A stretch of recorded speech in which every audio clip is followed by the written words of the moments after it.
Triple FB.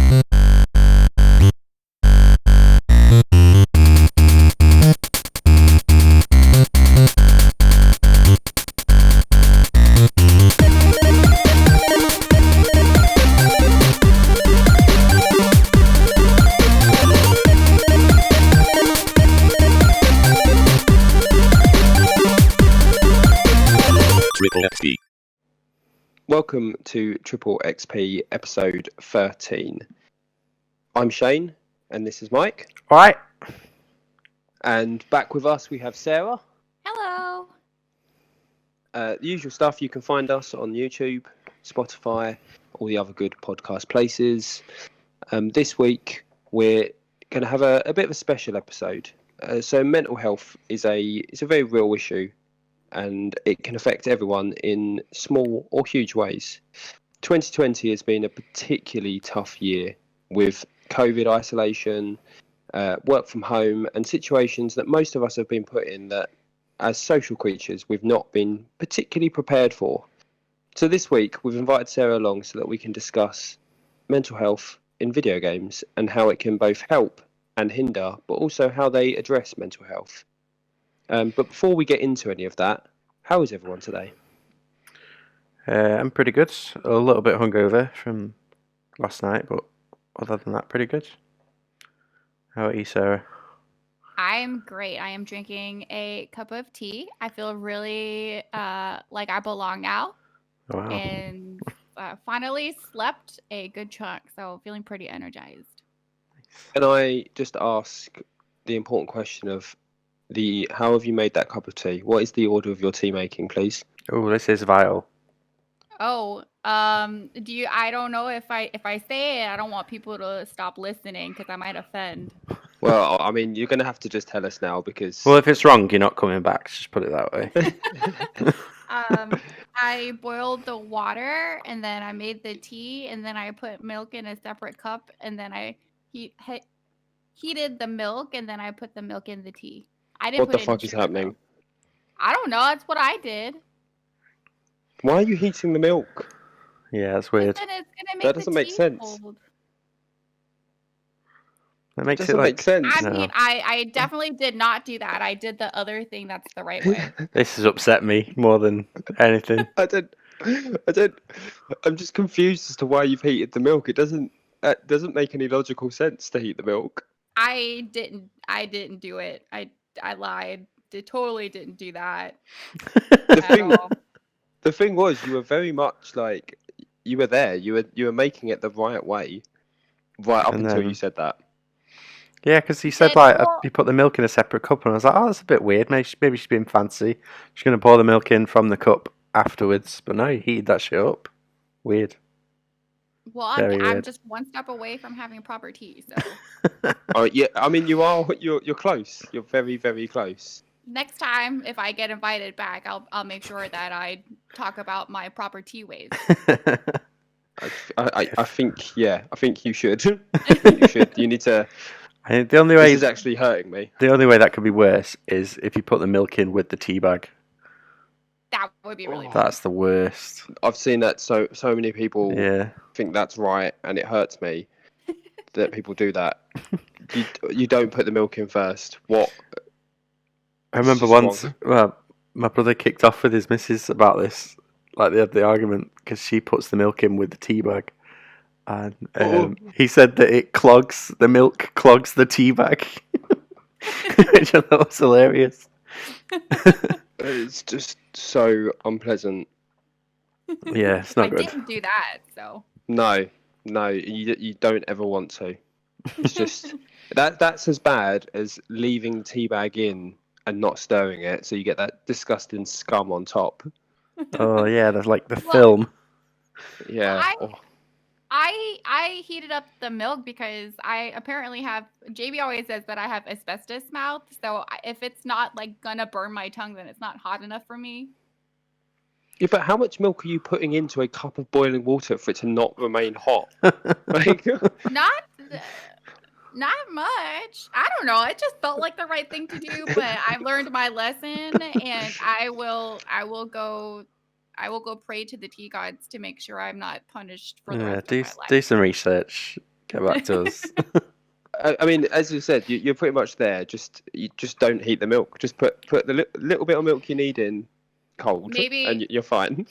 Maybe on a first bonus content of our YouTube or the YouTube channel, I can record myself making tea The proper way.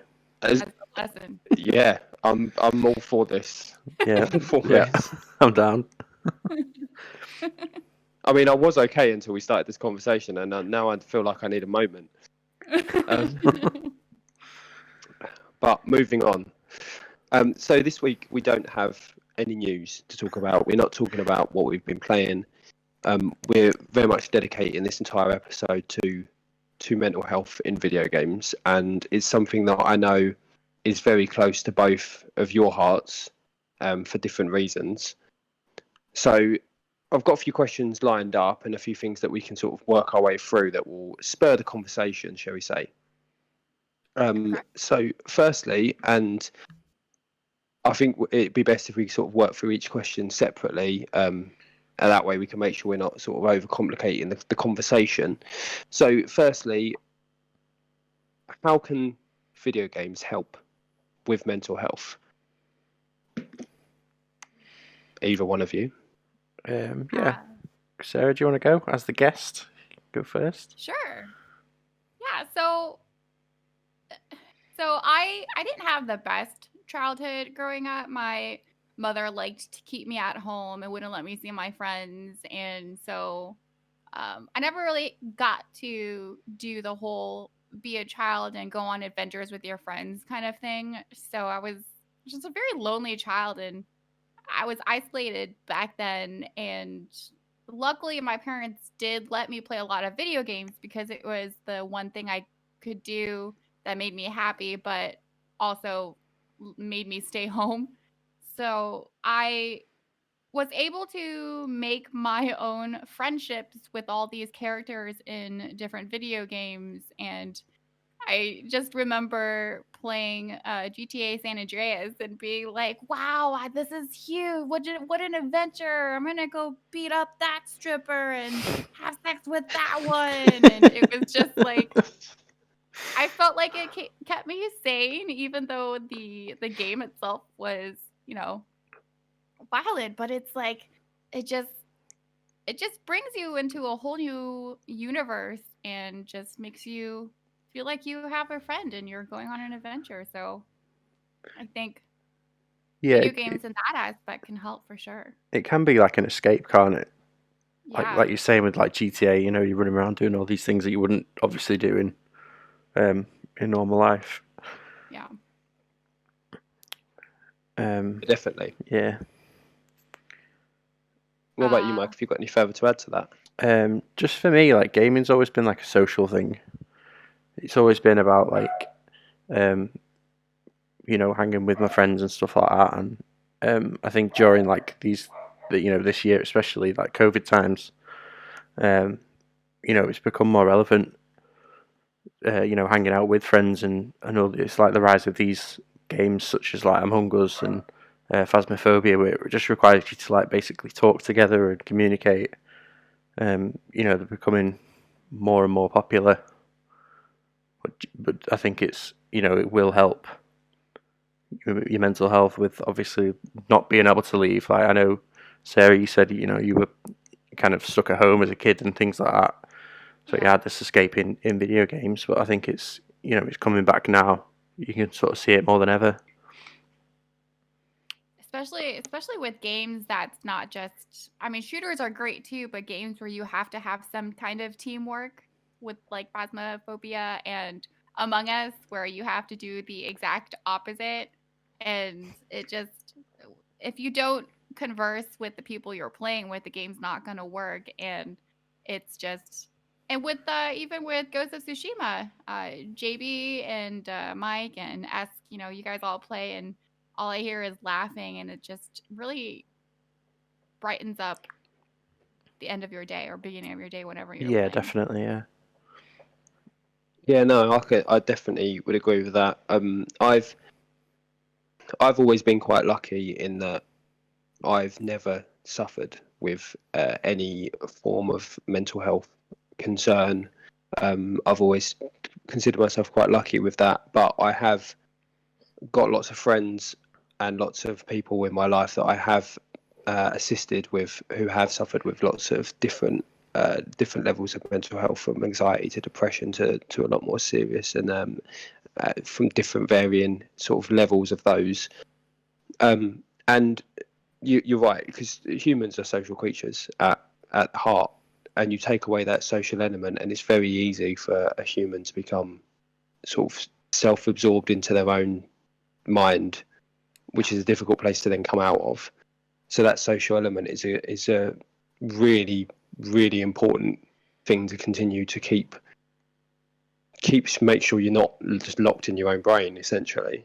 But I've also noticed, and particularly more so in the last 5 or so years, video games not just offering that social aspect, but actually covering mental health topics within the game themselves, having characters that are suffering from mental health elements, having storylines that cover elements of mental health and normalize it the way it should be normalized, because obviously, as I'm sure you both agree, 5, 10, 15 years ago, and yet even so much now, but it's a lot less now. There was a heavy stigma around mental health, and whether mental health was even a real thing if you go back 20 years.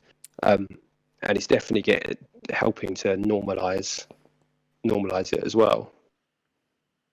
Yeah, especially with the games coming out and the basis of it being about mental health. Growing up in a Korean household, talking about your mental health is a big old no-no. And when games started coming out that dealt with that subject, it just made me personally feel more comfortable to be like, okay, well, if they're making games about it, it can't be that I'm not allowed to talk about it. And that's when I started to seek out help and find somebody to talk to for myself and really start understanding that I was not wrong, that I was exactly who I am and need to be, and I'm normal, and that always felt nice.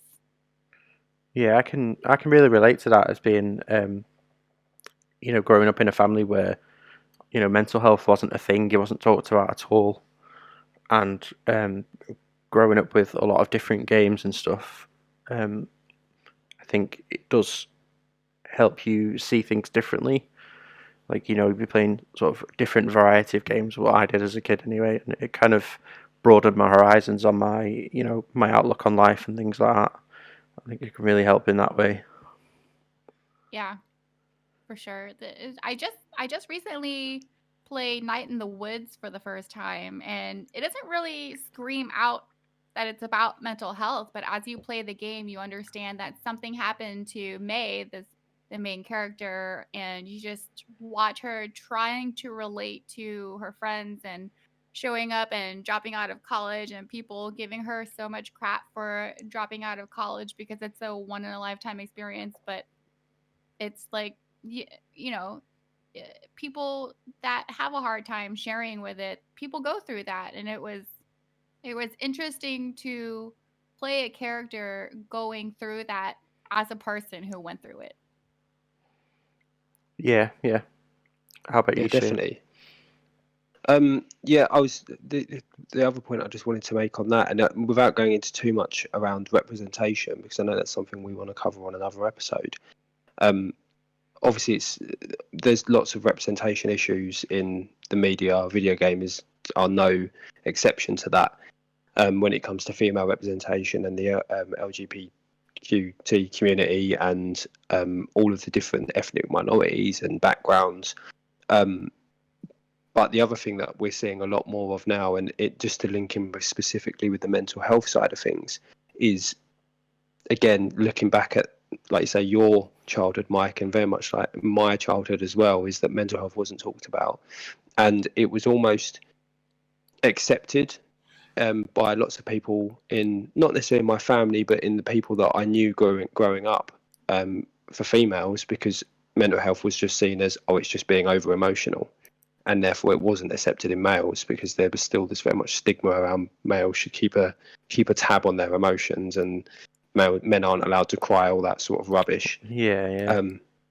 And we're definitely seeing that representation of men being allowed to have emotions shown a lot more in video games more recently, and showing how it can affect. I mean, we just before the show, with me and Sarah were talking about Persona 5, and there's quite a few male characters in that suffer from depression, that suffer from trauma in their life that's caused them to go down a dark rabbit hole that they then struggle to get out of. And that's something we wouldn't have seen, like I say, a few years back. So that's really, really nice to see, because it continues to help normalize what for most of us as children growing up wasn't deemed a normal thing. Yeah. I think another good game that shows that is Life is Strange 2 with the two I brothers. love Life is Strange. See, Same. I've not played it, but I've watched you play it, and it was definitely a journey, like going through that with on your stream and stuff. Yeah, it's just this older brother is, trying to stay strong for his younger brother. So you see him trying to be that person that doesn't cry, but breaks down and shows his true emotions to his little brother. And that's when things start working. And so that's really good to see developers promoting the idea of sharing your feelings. Definitely. And you look at, because it's Don't Nod, isn't it, that did the Life is Strange series, and their most recent one, which touches on, or which is focused on, is it a transgender character and sort of the traumas that they've gone through, and again heavily linked to mental health.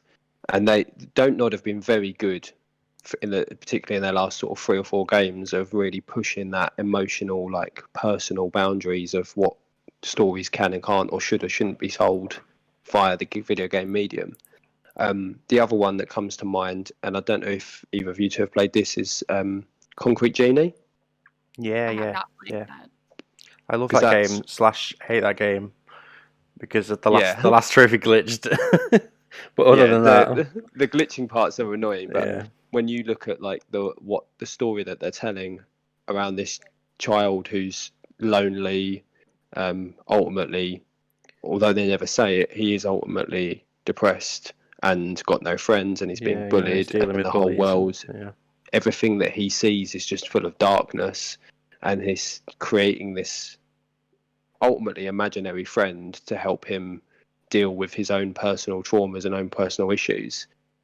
I think that's a really, like I say, a really good game that sort of tackles those issues without it being forced in. I'm gonna have to look into that. Yeah, it's a great game. It's not particularly long, but it's a great game.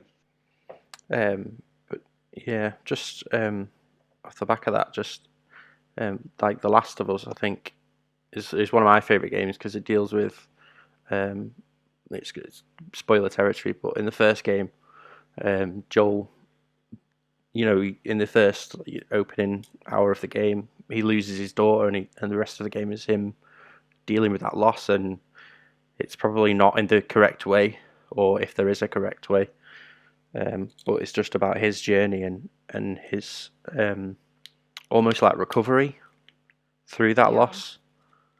And I think Naughty Dog tell that story so well.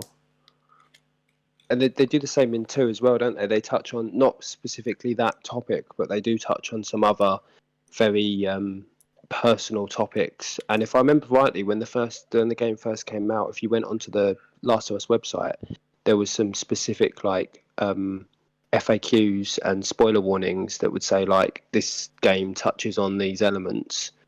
Be warned, sort of be aware that like if you are someone who has lived through something similar, just want to warn you so that it doesn't upset you.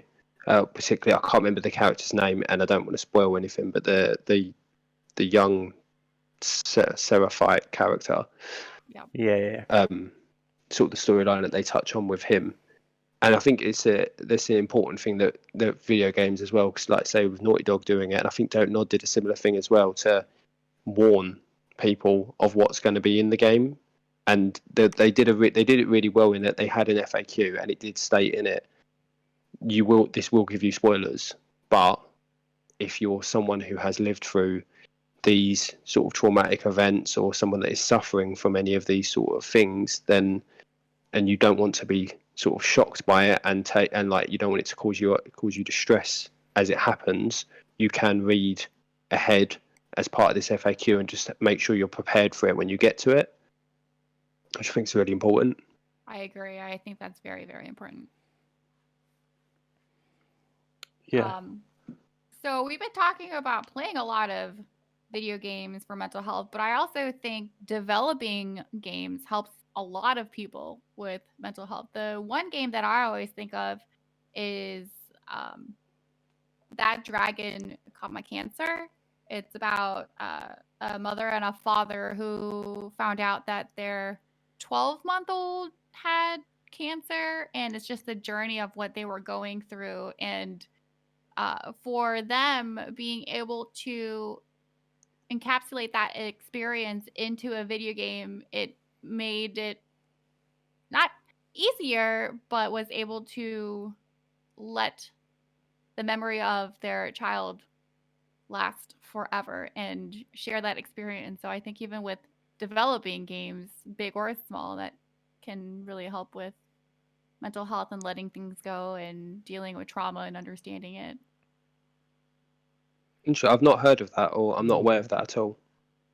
Yeah, it's really more of just it's a walking simulator, but it's pretty intense, and you really do start to feel the feelings.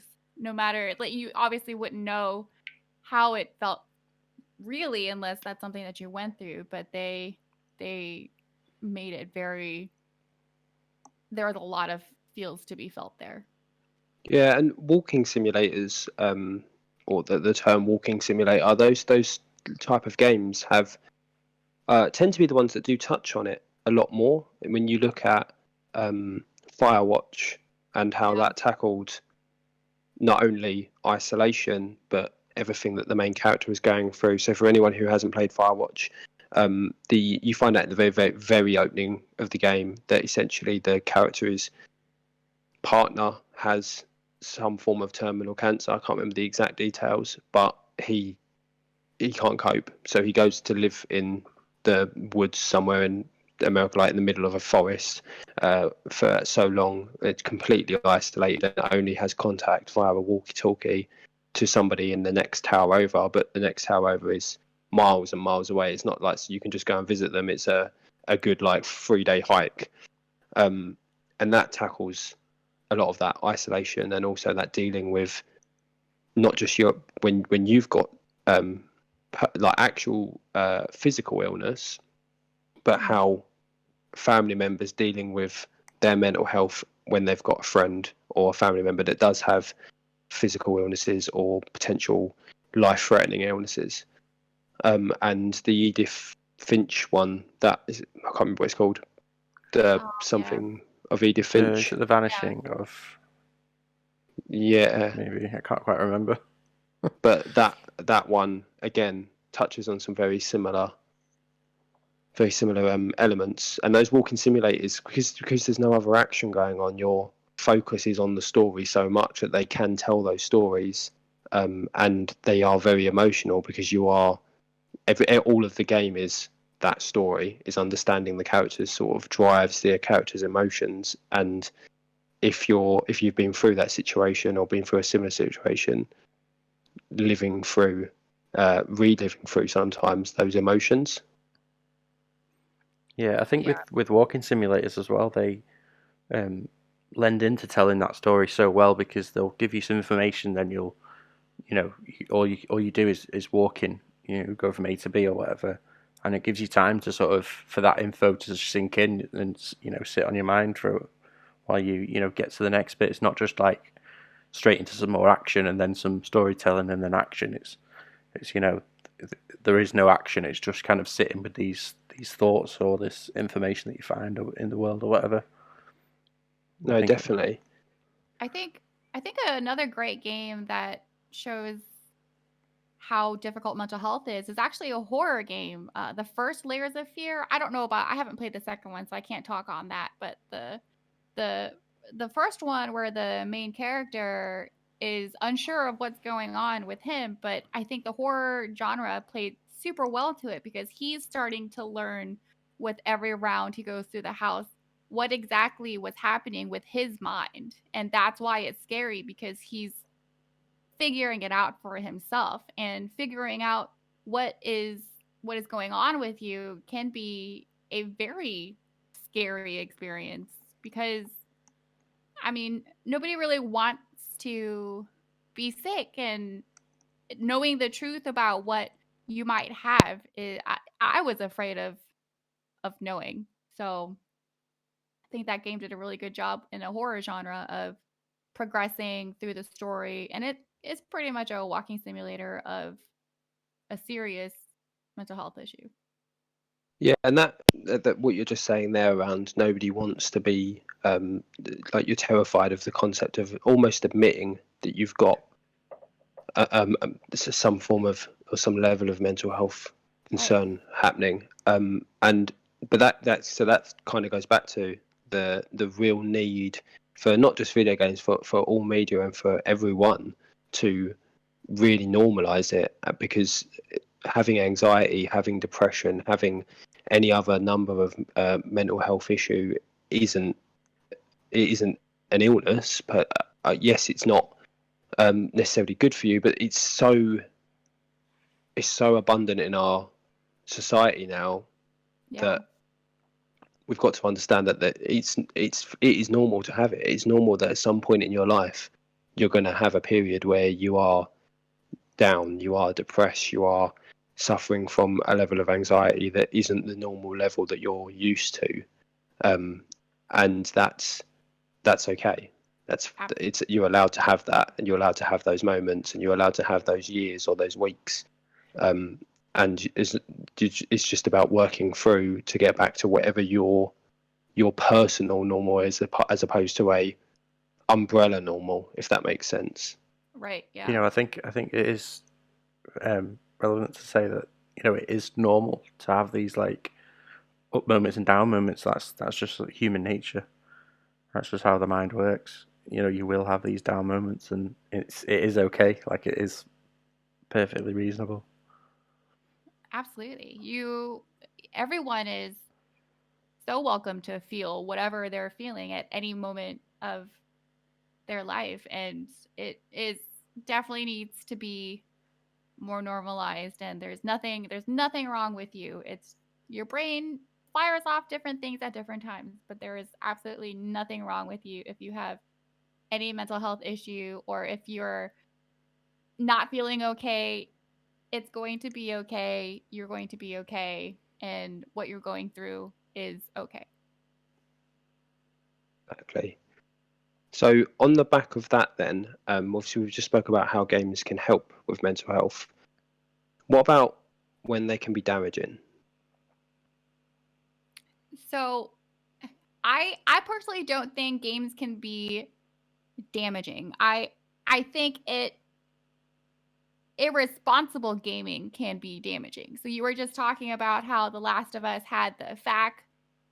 There are game ratings. There are, especially if you're a parent, then I think the most damage it can do is to a child who is still developing and doesn't understand the world completely. But as a parent, I think the responsibility falls on them to be like, okay, well, this game touches on these topics that my kid doesn't understand yet. Either I don't let this kid play it, or talk about these and make sure to educate them on what they're going to play, and then allow them to play it. But I don't think games personally themselves, as just a video game, can be damaging. Yeah, I kind of agree with that. I don't think you can blame a specific game for, you know, damaging your mental health or whatever, because it's your behavior at the end of the day. You're sort of, you know, in control of that behavior. So yeah, I don't think you can blame specifically a game. Like, I know there's a lot of people that try and get certain games banned because they're like, they're damaging to kids and stuff like that. But like, they're not aimed at kids. These like back in the day when Mortal Kombat came out, and that was, this is too violent for for kids, but it's it's got a big old 18 sticker on there, and it's not for children. Like, so I think there's Right. irresponsible parenting does come into play with that. Yeah, it's like if you take your kids to an R-rated movie and then they have nightmares for 3 days, don't blame the movie. Blame yourself for taking Yeah, them. exactly. Yeah. What about you, That's, Shane? no, that's fair. And I mean, I agree with you that unless if a developer is purposely going out of their way to make fun of or do something within a specific game to go against like mental health issues, I don't think, as you say, games on the whole are not damaging. It is the way that we consume them, and there is an obvious argument for if somebody is in that extreme level of depression and the video games are the only escape they have, that whether they can break away from that and make sure that they're understanding the difference between real life or video games. But then that's not video games' fault, because that could be any media. It could be music, it could be films, TV. That's just the way that they're coping. And that just needs to be managed by them, not necessarily just by them, but by their friends, their family, the people that are around them. There is the argument as well around loot boxes. Again, if you're suffering from some form of mental health issue, and the only sort of like happy fix you get is good loot boxes, that almost feeds into, because there's a lot of links between gambling and mental health and depression. And there is an argument there as well that potentially loot boxes could feed into that. Yeah, I think that's issue. That's, yeah. I mean, the only other one, but again, and again, this is all looking at it much more broader, and not blaming video games specifically, because I don't think it is video games, but there is always FOMO will always be an issue, and we've seen that. And this is just from my perspective of what I've seen with the people that I work with and the people that I've come into contact with that have suffered from different levels of mental health issues. Social media is a prime example of something that more often than not is damaging to mental health than it is a positive impact. Instagram is a prime example of something where everyone just posts what is essentially a lie of their life, because everyone is trying to show off this amazing life that they have, that most of us don't have. These celebrity lives where we're eating in Gordon Ramsay's 5-star restaurant every night. And I think there is an element of that with video games as well. There is an element of that FOMO, that fear of missing out, that idea of, I mean, we're coming up to, obviously by the time this episode releases, the new consoles will be out. The new lots of new titles will come out, and we've got 4, 5, 6 all brand new games coming out. And if you're heavily suffering from depression and you're someone that finds the escape in those areas, and particularly in the COVID situation when people haven't got a lot of money, there is again an argument that that fear of missing out could feed into their mental health a lot. But again, that's not an argument against video games. That's, again, could be any media. So yeah, that's the only things I've sort of really had on it. There have been times where playing video games and that,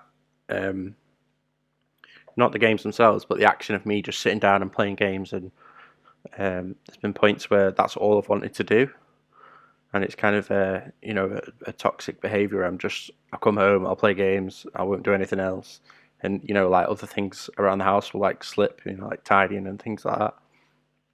There have been times where my habits and behaviours have just kind of been all consumed by playing a game and getting hooked into a game, because games can be addictive, and they can have those like addictive tendencies where it's like just one more game. And there's been countless times where I've, stayed up late, 3, 4 o'clock in the morning. I do it quite often, playing games, because I'm just like, oh, another go. And, that can have a knock-on effect.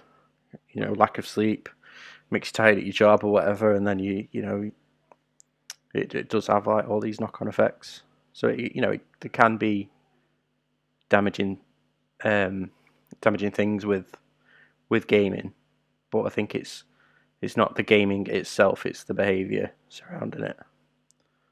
Yeah, Yeah, 100%.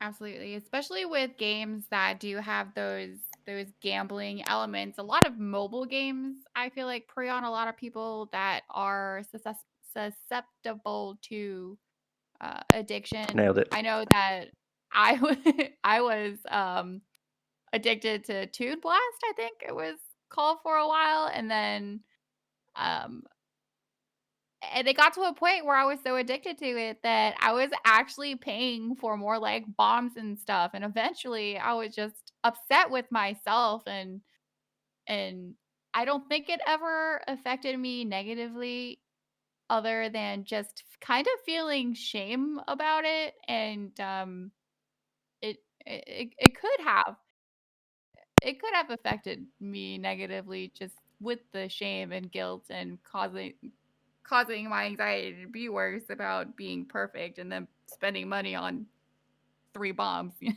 Yeah. um, but I think with the difference is, especially people who have tendencies to become addicted, I can definitely see it being sucked in, but it's the addiction that's damaging, but not the game itself. Yeah, and it's like you say, it is the behavioural element, and to sort of any of our listeners that have suffered from that or have gone through those behaviours, or maybe are going through those behaviours right now, you have got to remember to give yourself time away from the video games, give yourself time to do other things and refresh your mind and rejuvenate your mind in ways that video games can't. Go out, like going outside, seeing friends, seeing family, engaging in those conversations. I know it's very difficult right now with COVID, but it's so important to give yourself those times away, because otherwise you can very much get lost in that forever cycle of I just want to play more of the game, and then, like you say, Mike, things do slip. Whether it be personal things like your own personal hygiene, weight, anything like that, or whether it be things around the house, your tidying, your cleaning, your relationship. It's a very easy hole to fall down when it comes to that area, and people just need to remember to. And it's difficult, but Yeah. if you are someone that's in that situation and you are listening, speak to your friends and family. Speak to those people, even speak to the people you play games with, because no one is out there wanting people to feel the way that a lot of mental health issues make you feel. And everyone is out there to support each other. And I'm sure that if you raised it with your gaming group or whoever it is that you play games with, they would be the first to tell you, right, you need to switch off for an hour. You need to put the controller down and go and do something else. Take your dog for a walk. Go have a run. Sit and chat to your mum, your dad, your sister, whoever it is in your family that you've got available, even if it's just via the phone. And the other thing that I think is important to remember is that, particularly this year, it's been an absolute emotional roller coaster of a year for everyone. The whole world has been plummeted into this chaos of this pandemic that has affected everyone in different ways. And it's okay to not want to play something if you think that it's going to have a detrimental effect on you. For example, The Last of Us. Last of Us 2 obviously came out during a pandemic. It's a game about a virus that ultimately fucks the world up. Yeah. if you don't deep down feel you're in a position to play a game like that, you're not ready to handle those emotions right now because of everything going outside. That is also okay. Yeah, definitely. Don't force yourself to play something that's going to make you feel worse. Just because it's the new game out, or it's because it's what your friends are playing. Your mental health is more important than forcing yourself to play a game. Yes. Yeah, I agree. Definitely. So, off the sort of back of the video games being both good for mental health and also potentially damaging in the behaviours around video games, what do you think that particularly in the media and those in positions of authority, when we look at governments, when we look at schools, like any different level of authority that is over your life, no matter how old you are, do you guys think that the view of games as a useful tool to help and improve mental health needs to change?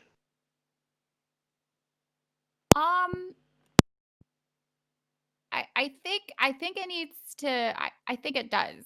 I think there are still way too many people that believe games do more harm than good, and I think that's because a lot more people talk about a lot of people talk about the negative effects of the behavioral side of damaging video games and don't actually pay attention to the actual game itself, if that makes sense. Maybe it doesn't. I was quite fortunate when I was younger that the school that I went to, we had very forward-thinking teachers, and specifically one of the teachers, he's actually invited to the wedding. He's coming to the wedding. Yeah, but he was like a big advocate of video games and how they can help. And there was one specific game, I forget what it's called, but you just played as tanks and you just shot each other, but the whole school played it all together at break times, and it just got people chatting, and it was a really social thing. Like we all talked about it and things like that.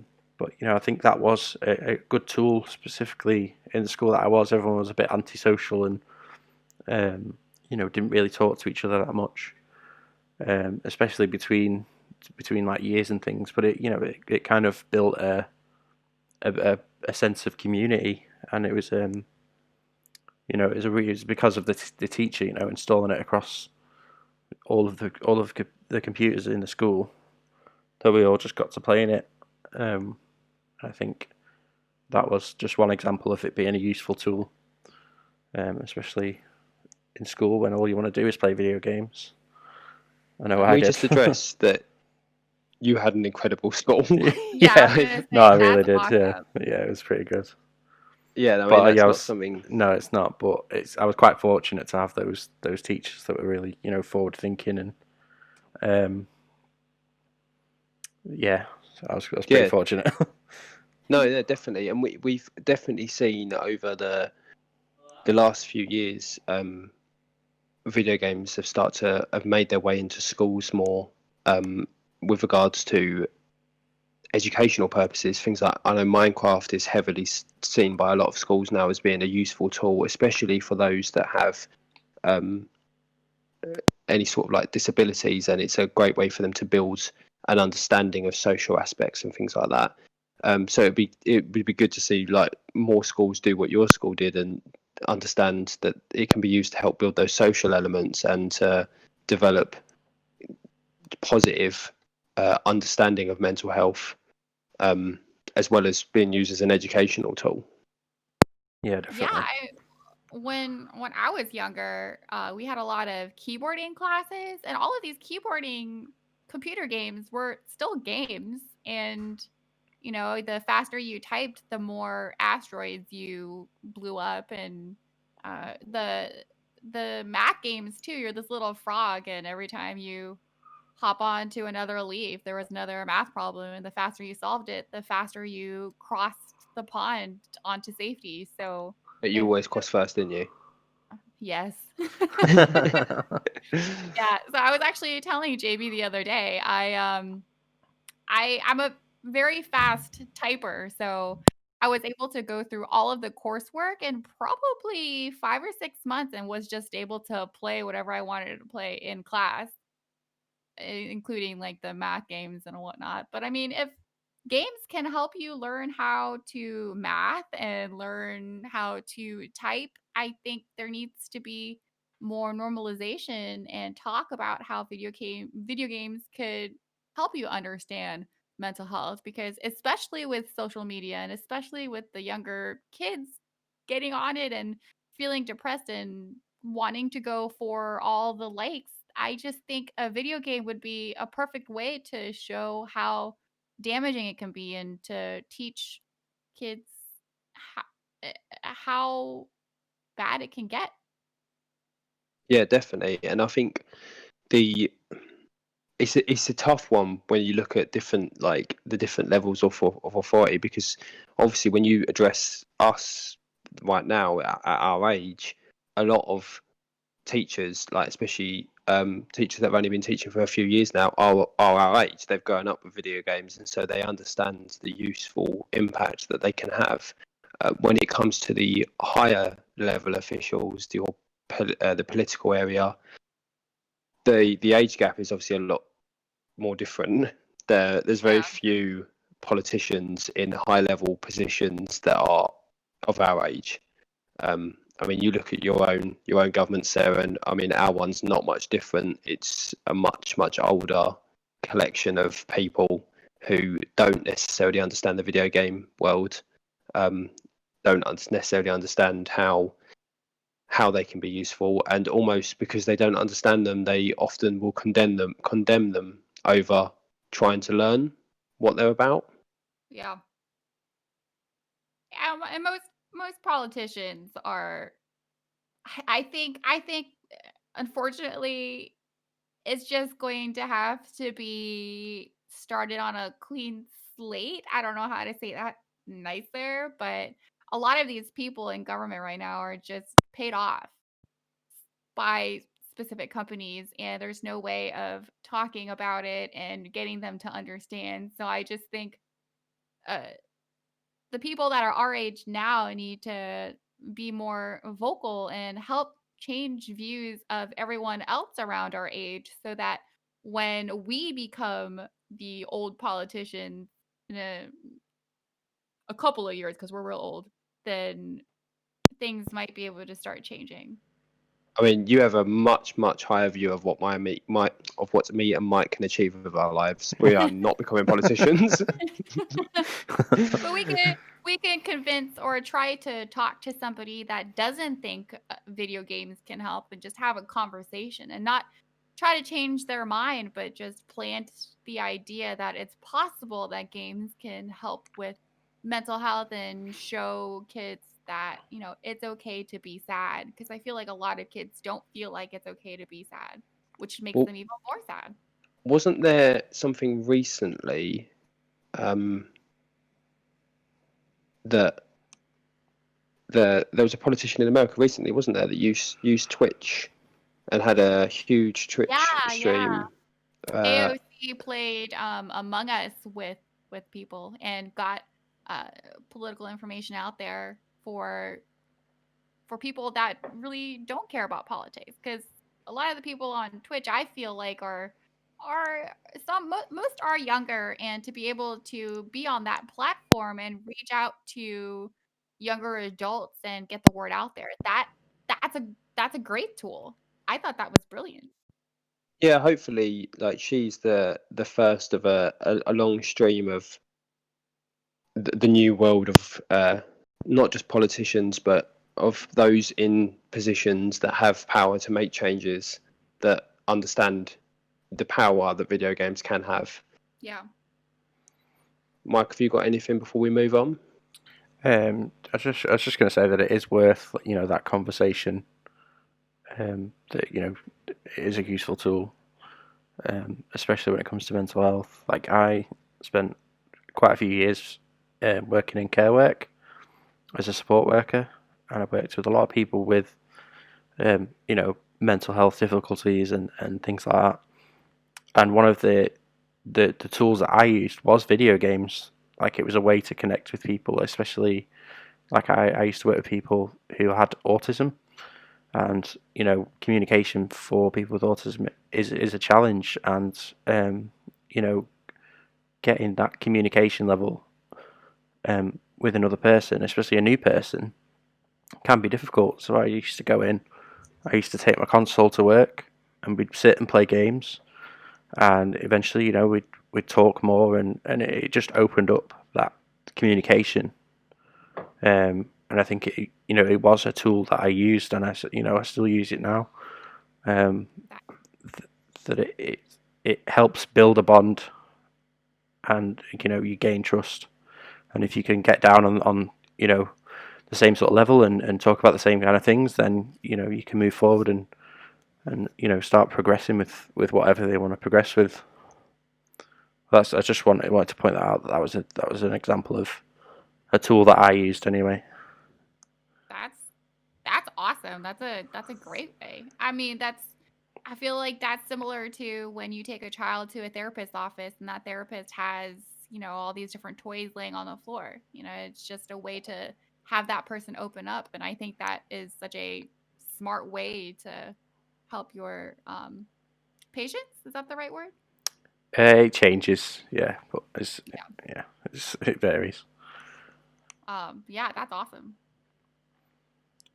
Yeah, no, that is, as I say, it's the right way to be using video games to help people and get people to be able to communicate, not just socially, but that's one of the hardest parts of mental health, isn't it? The ability to I admit that there is a mental health issue, Right. and B, talk to someone about that mental health issue.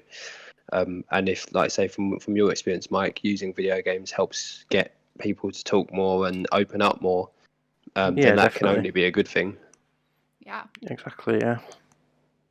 So we obviously just spoke about AOC, and that was my sort of next question, is how streaming contributes towards mental health, particularly in this year, and how it's contributed to in positive ways to mental health, and what streaming, especially you, Sarah, as being the one who streams the most out of the three of us, because me and Mike are very much put it in the bin, but we do have some elements to it to talk about, both positive and negative. So yeah, just your views on sort of mental health and streaming, and where that can help and sometimes hinder.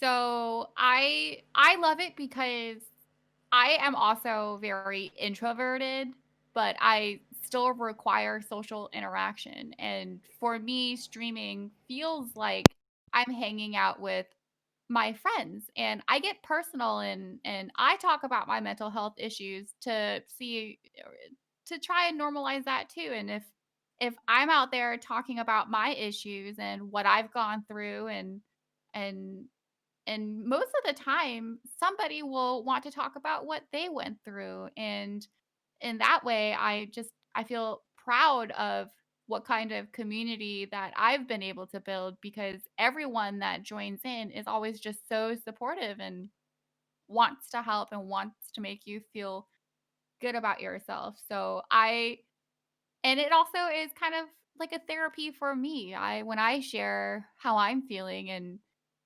people tell me that my feelings are valid, and what I went through is tough, then it is a form of therapy as well. So it definitely helps me talking about it, talking to people about it, and being able to hang out with my friends. Yeah. On the flip side of that, there was one time, I think the worst place to be if you're a streamer with mental health issues is in just chatting, because I went in there one time and I had multiple people call me ugly and nasty and call me so many names. And And if that was just JB. that was just JB, if I wasn't so secure with who I was, I can't imagine how much pain people would cause. And I'm sure there are a lot of videos out there where people are freaking out because they're being made fun of. It's just there's a lot of toxic people out there. Yeah, I think like you're one of those people who, I think this is why we all get on in our group, is we all just make fun of each other all of the time, but it's kind of that borderline where it's not, we're not being offensive to each other. We might say some, like, from the outside it might be hurtful things, but to us it's just, we're just messing around, and it can be that kind of level of banter, or I hate that word, but it can be damaging if you don't know a person, because we know each other now. We have done for a while. We can kind of get away with that, because if any of us had an issue, we'd also be the first people to like jump in and be like, "Hey, you okay?" Yeah, I mean, Mike, you and I even have that experience where we were pretty close at this point, and you made amazing drawings for me for my birthday, and I know that my gum show and my forehead is huge, and you caricatured that, and I thought it was hilarious. But you still, even though I felt like we knew each other, you still checked in with me and said, "Hey, I don't like Yeah. too far." But I mean, like, if you drew somebody like that to a streamer that you haven't met, I'm sure it wouldn't go over very well. Exactly. unless they were like super cool with it, But No, yeah, but that's as Mike was saying. That's all about understanding the relationships you have with people. Yeah, it's understanding like the line where where the line crosses, kind of thing. 95% of what I say to Mike, I would not say to anyone else, because most of it is just me calling him a prick consistently. But yeah, you do have to understand that the relationship that you build with people, and how that affects each other. And like you say, the three of us off of recording could go and make some horrible comments to each other and be nasty to each other, but we're not being nasty to each other because we know we're friends and we don't mean or say the things that we're saying. Whereas if I was to go into a stream and just be nasty to someone, it's a dick move, and the world doesn't need that. We don't need nastiness to exist, and Twitch can be an issue with this. And so because I've got sort of two, literally for me, Twitch is the flip of a coin.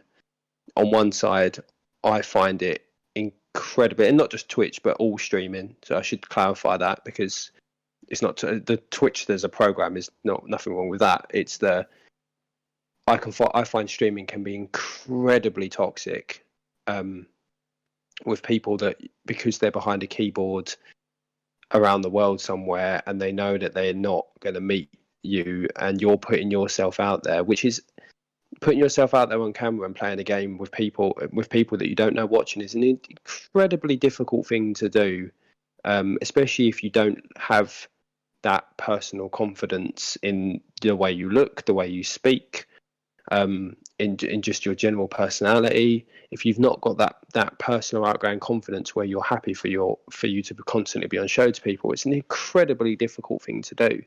And there are a lot of people out there that will either just be toxic for the sake of being toxic, or will just pick up on something that you've done or something you don't like, and will just attack it for no reason. So I do find that there is that element to streaming personally, and one of the reasons why I quit streaming wasn't because of toxicity, because no one was ever toxic to me, and if they were, I just told them to fuck off. But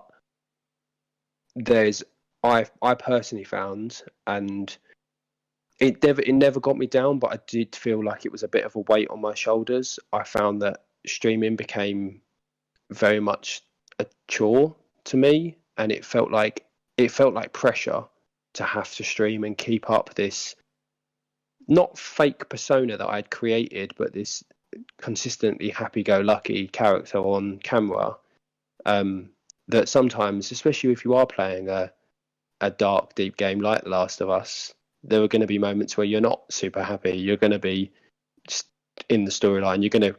I've cried at more games than I can possibly name right now. and I'm fully proud of that. Like, I'm not ashamed that Yeah. I cry at video games, but that's not something that I would be comfortable in myself doing on a stream. So I did find that incredibly, like, the pressure for me was just I couldn't continue streaming for a long period of time because of that element.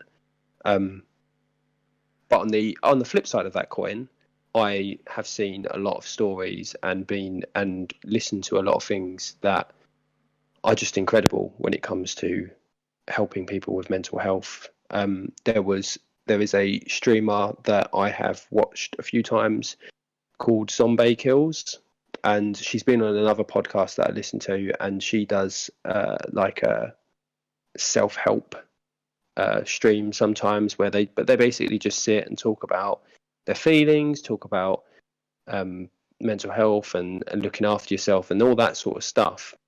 And I know there's a few streamers out there that do this sort of thing, which I think is really important. And there was something that she said that just really stuck with me to the point that I even use it at work now. Like, I've taken it to work with me and gone, I heard this, and actually this really sort of drives home a lot of mental health for me. And it was two things that she mentioned, and one of them was the idea of our mental health, our own minds being a garden, essentially being a mind garden. And we, as humans, we're taught from a very young age that to help everybody else and to water everybody else's garden.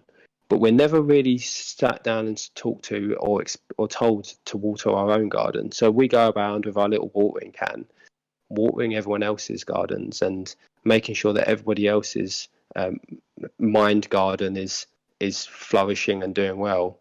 But then we always come back to ours with no water in our can, and we've got no ability to then look after our own garden.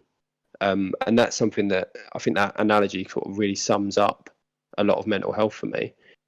And the other thing that she spoke about, which I think is super important, is understanding understanding that we should be celebrating personal victories. And again, it's something that from a child, we're very much taught to celebrate other people's victories, but we're pretty much told that if you do something, you shouldn't be celebrating your own victory because it's almost egotistical. It's not seen as the right thing to do. If I've done something good to pat myself on the back, I should just wait for someone else to pat me on the back. But actually, if you do something good, even if it's something so as small as just getting up and going for a run that day, why shouldn't you be celebrating your own personal victories? Why shouldn't you be giving yourself that pat on the back to say, you know what, you've done well today, good job? Yeah, I can agree with that. It's funny that you say that because I recently just started individual therapy again, and one of my issues is that I don't put myself first ever, and I don't celebrate my personal victories alone. Like, yeah, on stream it's different, but by myself I don't water my own garden. I don't take care of my mental health first. So it's interesting that you bring that up because that's literally what I'm learning to do right now. So I absolutely agree that it's important to start doing that for yourself.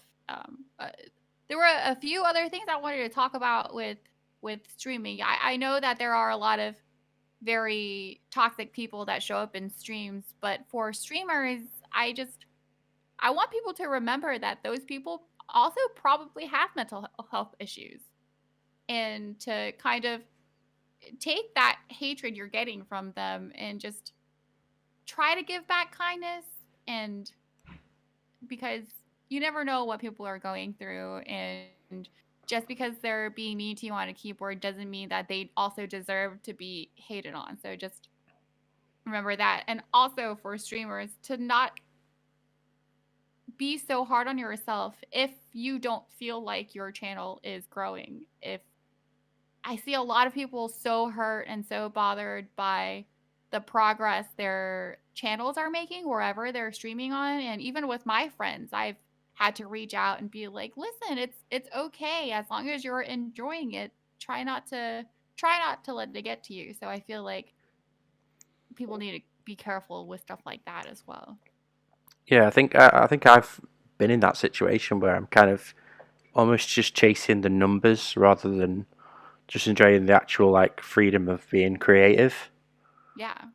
Um, and you know, I've definitely been in that situation, and I'm actually like really grateful for streaming because without it, I wouldn't have met all of you people. But then, you know, there's a flip side of I've met like a lot of toxic people, and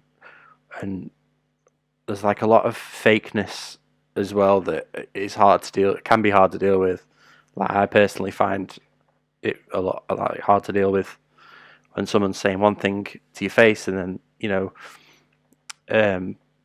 but I guess like I don't know because people we made a community, didn't we, Shane? And Yeah.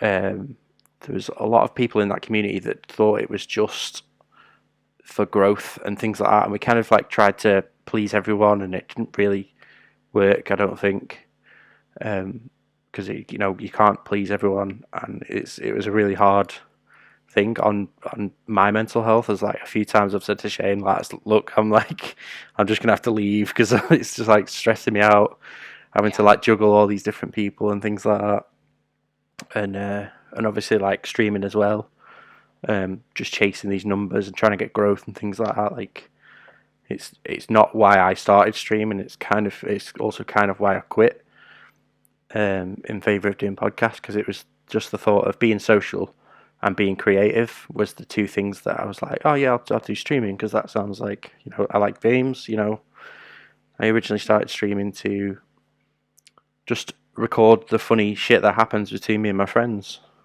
and then I kind of lost that as I was playing games and stuff on stream.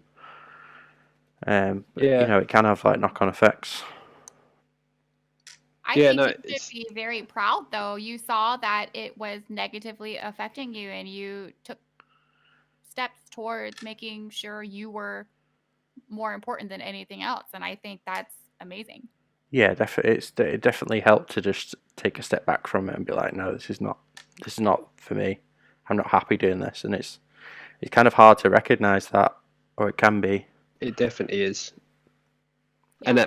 I think that's true of mental health in general, isn't it? It's often hard to recognise, and by the time you do recognise, or you're at a point where you're willing to admit it, it's often too deeply rooted to be able to just deal with it in a like very quickly and easily.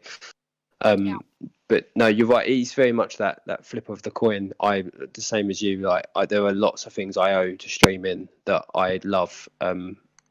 Meeting you guys being the main one, and I know that particularly the Triple XP team, or everyone that we've got in our team, we have all helped each other at some point when we've had a moment where we've been a bit down, or where we've had a situation. I know me and Mike, we and you speak pretty much every day these days. Yeah. It's rare to go a day where we haven't had a conversation about something. And bearing in mind, and when you consider we only met a year ago, that's mad. But there's something I do hold as a very, very positive that's come out of streaming that I know is going to help me in the future, and hopefully you guys all feel the same with regards to the people you've all met. But yeah, streaming can be a fickle beast. Mm-hmm. Yeah, definitely. But I mean, I think Sarah kind of hit it on the head, really, in that everyone just needs to be kinder. Just everyone listening, just be kind to each other. You don't know what people are going through. It's not. Yes, they maybe seem like they're being a dick to you, but I'm sure they're not being a dick for the sake of being a dick. It may be that they're struggling with something themselves. Yeah. So be kind to each other.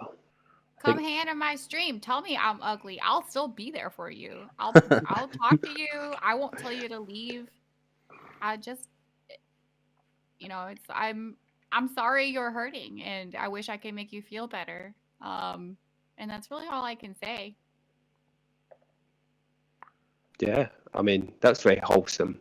It's very wholesome. This is a very wholesome. It's a very somber but wholesome episode. Yeah, it's very different from the usual It is, but I mean, we couldn't really tackle mental health in the way we tackle a normal episode. Let's be honest. Yeah, true. So there's like one more question that I wanted to raise, and before we sort of start to wrap everything up, and that's we've obviously discussed the positive and negatives around gaming and mental health. We've discussed streaming and how useful that video games can be. But what do you two think games could do better or more to help with mental health in a better way? What do you think developers and games could be doing to push those boundaries a little bit better?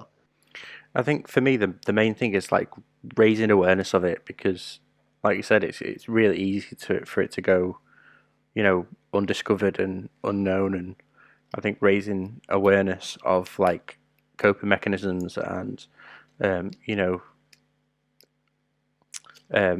just opening up that conversation of mental health is okay. We all have, a healthy a mental health, and like you said, we need to look after it. And I think games specifically could do, more to raise awareness of that.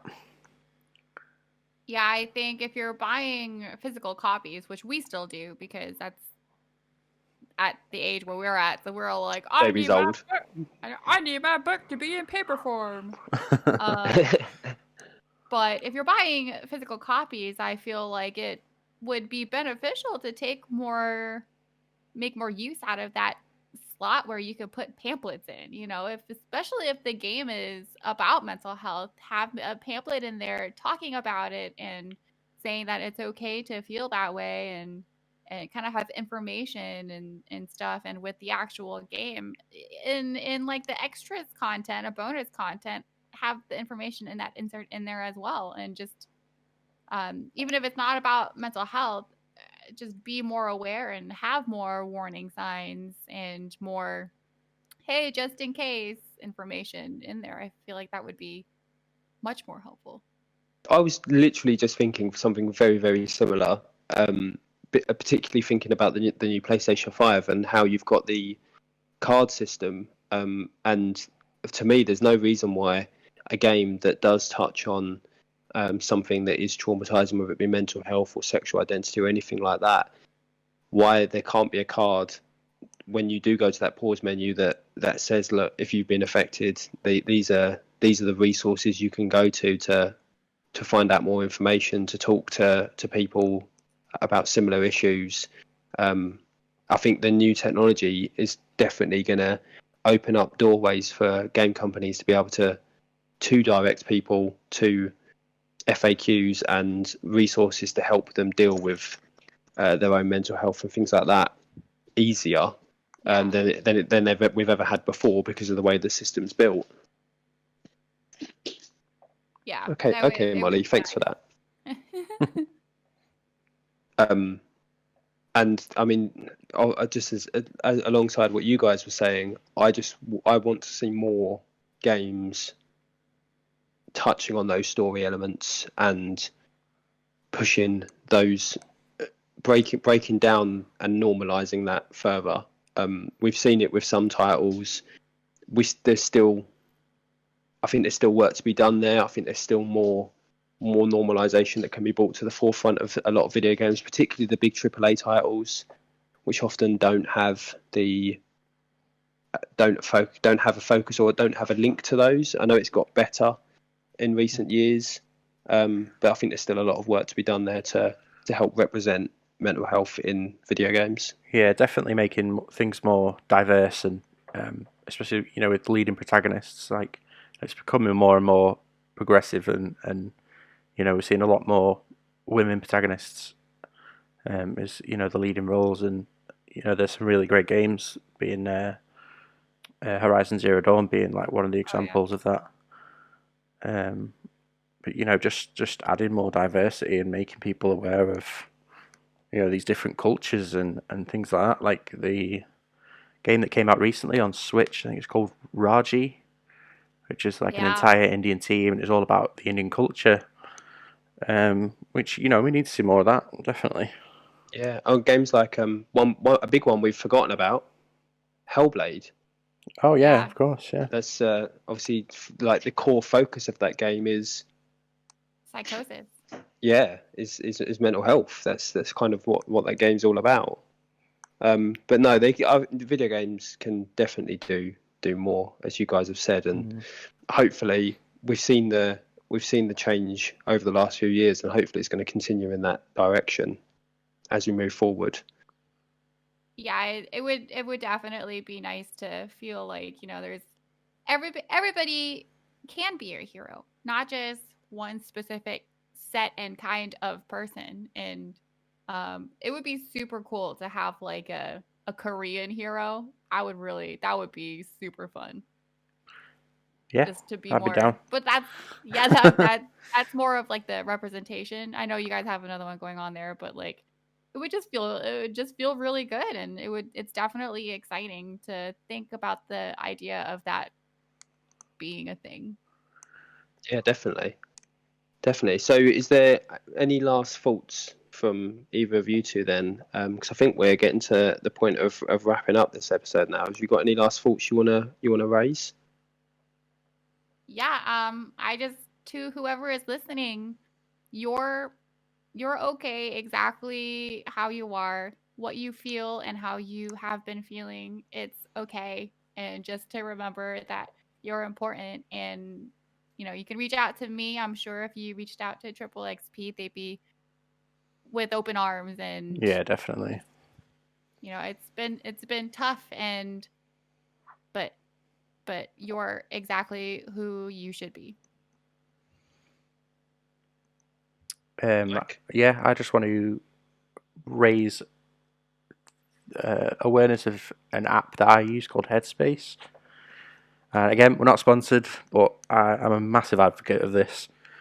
It is a guided meditation app, and it has helped me numerous times over the years, like through uni, which is a really stressful time, and more recently as well through COVID. Just taking 10 minutes out of your day just to kind of rebalance your mind and just take a moment for yourself. And going back to what Shane was saying before about, you know, the analogy of water in your own garden, it is that. It's exactly that. It's taking just 10 minutes out just to do some breathing and, you know, focusing your mind on certain things. And it is a really good app that I use quite often. And it doesn't work for everyone, but it is definitely worth a try. I would recommend everyone at least try it. Yeah. It is good. I've given it a try, and I've got a couple of friends who have who've been going through some sort of mental health elements that have been using it themselves, and they've all highly recommended it. Yeah, that's good. Headspace. So it's something Not we all sponsored. need. Not sponsored. Could be. Not sponsored. Not hashtag ad. I just want to. I mean, Sarah and Mike have pretty much covered it. So, just kind of reiterate what they've said. You are okay. And what you're going through will get better, and you are perfectly normal to be going through what you're going through. We do have an email address, which is deartriplexp@gmail.com. If I got that right? Yeah, it's .com. Yep. And if anything that we've discussed in this episode has raised anything within you, anything you want to talk about, any concerns you've got, feel free to email us, and we are more than happy to talk to you. And we're not trained professionals, obviously, but we can point you in the direction of resources and talk to, as say, both me and Mike have worked in organisations that have addressed levels of mental health in the past, so we can talk to you and obviously offer any advice that we're able to. So yeah, just if you do want that, we're there. Feel free to contact us. We're definitely an open ear. But essentially, look after yourself, especially as we're coming up to Christmas now. 2020 has been a particularly long year for mental health. It's been a particularly difficult year. We're coming to the end. Hopefully 2021 will be better. touching wood, fingers crossed, crossing my toes, crossing everything, twisting my testicles. The Twisting my titties, I don't think that works out as well as testicles. I mean, probably not. I don't think twisting my testicles is going to work out well for me. To be, Molly, please, be 1 second. Yeah, so I just want to say to everyone listening that, just be kind to yourself and to others. It's, it's one thing that we can do in this current situation. Literally went through the entire episode without her barking. The last 5 minutes. Oh no, I'm going to do it. Molly! Yeah, so as Mike just said, just be kind to each other, be kind to yourself, and give yourself the chance to water your own garden, and give yourself the chance to have those personal victories and celebrate them. Celebrate your personal victories. It is incredible how much that helps your own mind when you start celebrating the little things that you do, no matter how small it is, no matter how big it is. Celebrate it. There's nothing. What do you lose by doing that? We'll start with this one. You made it to the end of a heavy ass podcast if you're listening to this portion. So go celebrate, because this was a tough one. Oh no, I've set the dog off again. Mike, do you want to do the honours of tying us up then? Yeah, I think we'll just end it there and say goodbye to everyone. If you've listened a lot now, you know that we release every Monday and all that business. So, and we pretty much live on Twitter. So if you don't want to email, you can easily contact us on Twitter. Drop us a DM, or direct or message us directly through the main Twitter the front page. Whichever is easiest for you, we're available. Hell yeah. I think that's it. Bye. Bye. Ep.13.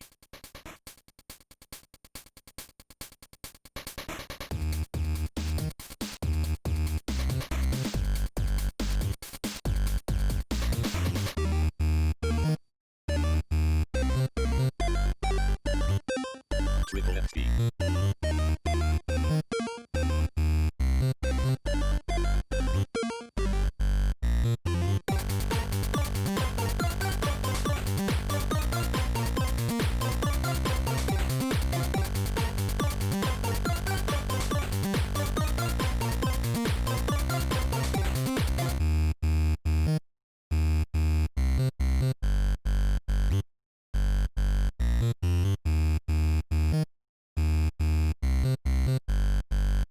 Ep.13.